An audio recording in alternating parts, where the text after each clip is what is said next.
네, 안녕하세요. 영파여고 내신대비 담당 최지훈입니다. 오늘 기말고사를 끝으로 모든 수업은 종료가 됐습니다. 그래서 기말고사 경향에 대해서 많이 궁금해 하실 것 같고, 또 앞으로 수업은 어떻게 진행되는지에 대한 문의도 있으셔서 이렇게 짧게 영상을 찍게 됐습니다. 일단 학생 여러분한테 굉장히 수고 많으셨다고 말씀드리고 싶고, 또 그렇게 힘들어하는 학생들 케어하신 부모님들께도 정말 수고 많으셨다고 말씀 전해드리고 싶었습니다.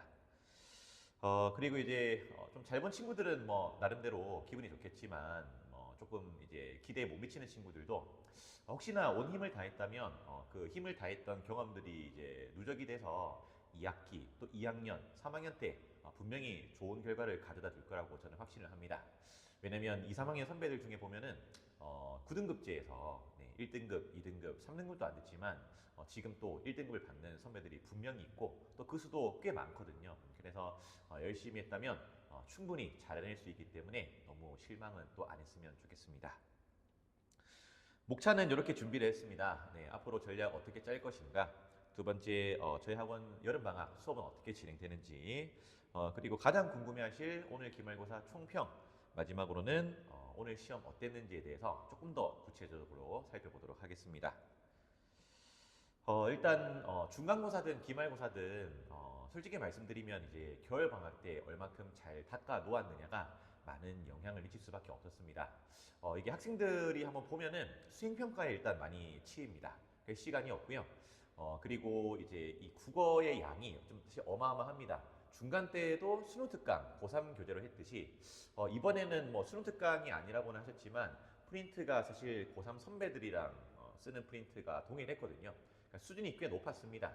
시험 자체의 수준도 꽤 높았었고요. 그래서 쉽지가 않습니다. 거기다가 영어, 수학 이렇게 들어오게 되면은 결국 겨울 방학 때 국어를 얼마만큼 좀 해결해 놓는가가 이 시험에 많은 영향을 미칠 수밖에 없다고 생각합니다. 아무쪼록 내신은 방학 때 얼만큼 준비해 놨는가가 굉장히 큰 영향을 미친다라고 볼 수 있고요.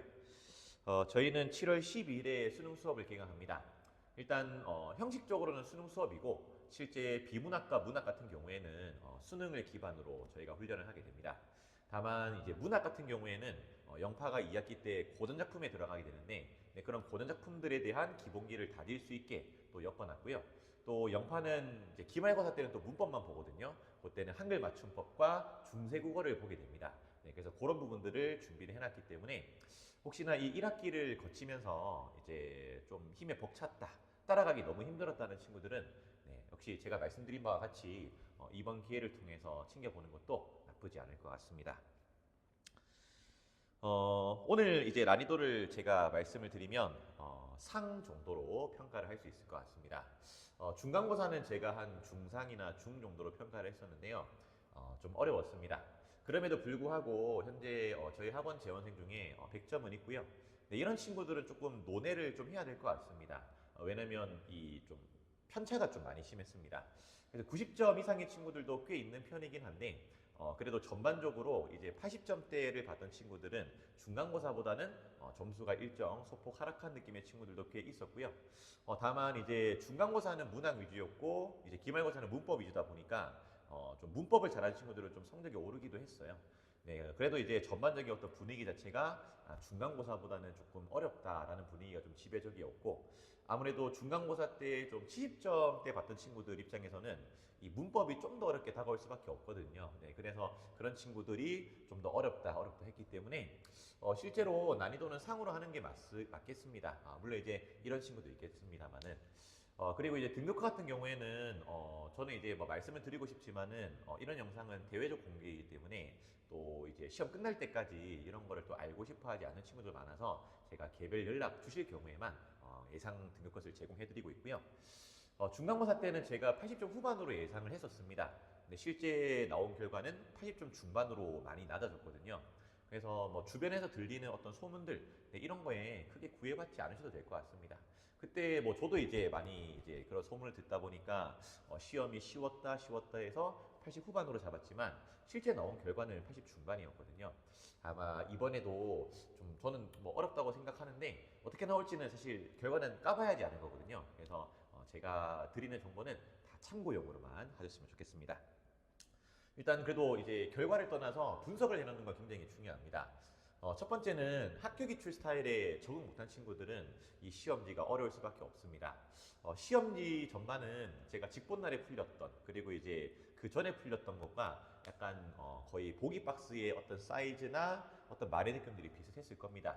왜냐면은 지금 프린트를 제작하신 분들이 고1과 고3에 걸쳐서 수업을 하시기 때문에 제가 제공해드린 것들이 이제 고3 선배들이 봤던 그런 자료들이었기 때문에 그게 조금 잘 훈련이 돼 있다면은 잘 적응할 수 있고요. 네, 거기에 적응하지 못하고 시중 문제집에만 조금 적응을 했으면 아마 이번 시험은 쉽게 다가오지는 않았을 겁니다. 그리고 두 번째는 비문학이었는데요. 저는 제 나름대로는 조금 빨리 준비시킨다고 한 주에 하나씩 해설을 써 나가면서 학생들에게 제공했습니다.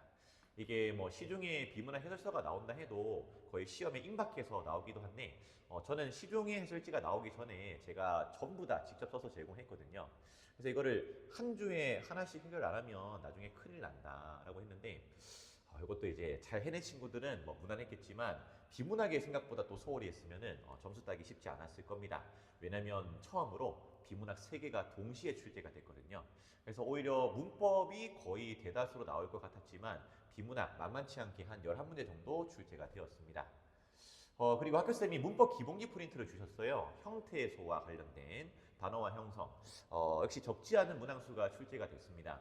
제가 수업을 할 때마다 학생들이 이거 학교에서 대충 했어요, 대충 했어요 이렇게 얘기를 했는데 그럴 때마다 대충 했지만 열심히 하자라고 했습니다. 저는 꽤 고강도로 좀 훈련을 시켰고 심지어 문제도 꽤 많이 훈련할 수 있게 좀 제공을 했습니다. 그런 게 돼 있으면은 역시 문제가 좀 쉬웠을 텐데 그런 프린트 학교에서 대충 했으니까 대충 하겠어 이렇게 했으면 역시 쉽지 않았을 것 같습니다. 공부에는 대충대충이 없고 학교쌤이 대충 한 것도 분명히 시험에 나옵니다. 그리고 방학 때 다져놓지 않으면 사실 양이 좀 방대했어요. 문법은 굵직하게 크게 두 단원에 들어갔고 또 형태소 단어 형성 이거는 사실 어떤 학교에서는 한 학기에 시험 보는 분량인데 그런 거를 이제 다 묶어서 냈기 때문에 방학 때 의문의 변동이 좀 되어 있지 않았다면 쉽지 않았을 것 같습니다. 그래서 이유는 4가지로 잡았는데 2학기 때는 똑같은 실수가 반복되지 않게 뭐가 원인이었는지 한번 체크해 가면서 잘 보셨으면 합니다. 일단 뭐 제 나름대로 이제 그 한번 뜯어봤는데요. 일단 수업 때 뭐 안 한 것들이 나왔다 하기는 힘들 정도로 일단 선지 하나하나는 또 평이한 느낌은 사실은 좀 있었습니다.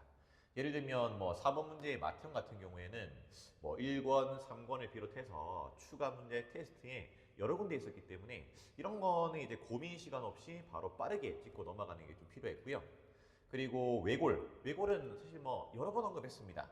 제가 이제 이런 영상 찍을 때는 뭐 증거가 없이 이렇게 촬영을 하면 안 되기 때문에 제가 매 수업 그 촬영을 해놓거든요.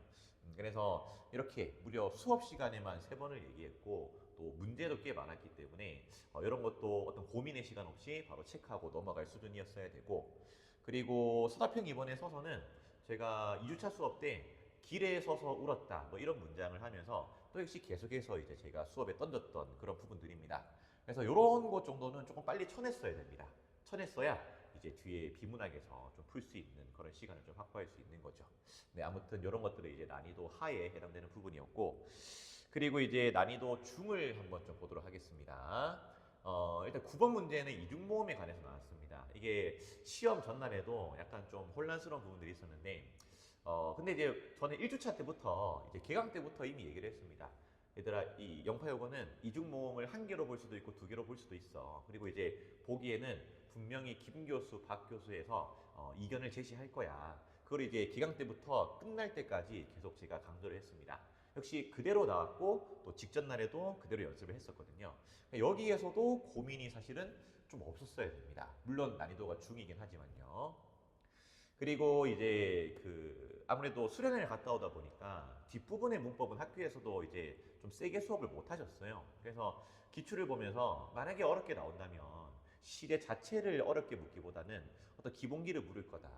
사실 이제 시제를 물어본 게 아니고 이제 품사를 물어보는 거였는데 품사에 대한 이해도가 좀 떨어지는 그러니까 겨울 방학 때 뭔가 좀 기본기가 안 돼 있는 친구들은 이 역시 좀 어려울 수밖에 없었을 겁니다. 하지만 시제를 따질 때는 동사냐, 형용사냐 이런 것들이 굉장히 또 중요하거든요. 그리고 이제 15번의 상대 높임, 17번의 이중 피동은 15번의 상대 높임 플러스 마이너스의 이 기출 형태들 많이 봤으면은 여기 15번은 봤던 건데 하고 좀 찍어줘야 되고, 이중 피동도 이제 필기노트에 기출에 나왔던 거 여러 개 정리한 것 중에 하나가 나왔기 때문에 조금 빠른 판단이 됐었으면 좋았을 텐데, 아무튼 난이도 중 관련 문제들도 사실 많이 대비를 해왔던 것들입니다. 마지막에 난이도 상은 뭘 찍어야 되나 사실 고민을 많이 했습니다. 각자 뭐 느끼는 바가 좀 다르기 때문에. 다음에 이제 5번 색지였나요? 네, 거기 보시면 저쩌처가 나오는데 이게 표기인지 발음인지, 특히 발음은 이 괄호 안에 쓰는 건데 뭐 그런 거에 대한 판단이 조금 부족했던 친구들은 아마 그런 문제를 좀 힘들었으면데, 근데 뭐 이거 한 개 틀린다 해도 사실은 뭐 90점대이기 때문에 앞에 것들 사실 수업에 좀 잘 녹여놨었는데 이런 것들이 좀 잘 흡수되면 좋지 않았을까 생각하지만, 이게 공부량이 워낙 많다 보면은 영어 수학이 많이 들어서 보면은 사실 국어는 또 놓칠 수밖에 없어서 누차 강조드리지만은 방학 때에 조금 잘 준비해 놓는 게 무엇보다 가장 중요할 것 같습니다. 그리고 18번 같은 경우에는 얘기가 좀 달라서 제가 확정을 짓지 못하고요. 학교 선생님께서 검토해 보신다라는 친구도 있었고, 사실 뭐 그 3번을 정답으로 인정하셨다라는 쌤도 있다고 합니다. 네, 그거는 뭐 사실 학교에서 공식 발표하기 전까지는 제가 감히 말씀드릴 수는 없는 부분이기 때문에 이런 거는 뭐 이 정도로 또 하도록 하겠습니다.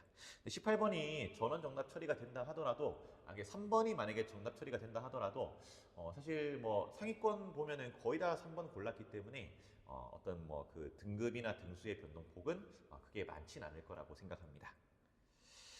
네, 여기까지 좀 짧게 집었는데 궁금하신 점이 또 있을 거라 생각합니다. 네, 이 번호로 언제든지 연락 주시면은 제가 친절하게 안내 도와드리도록 하겠습니다.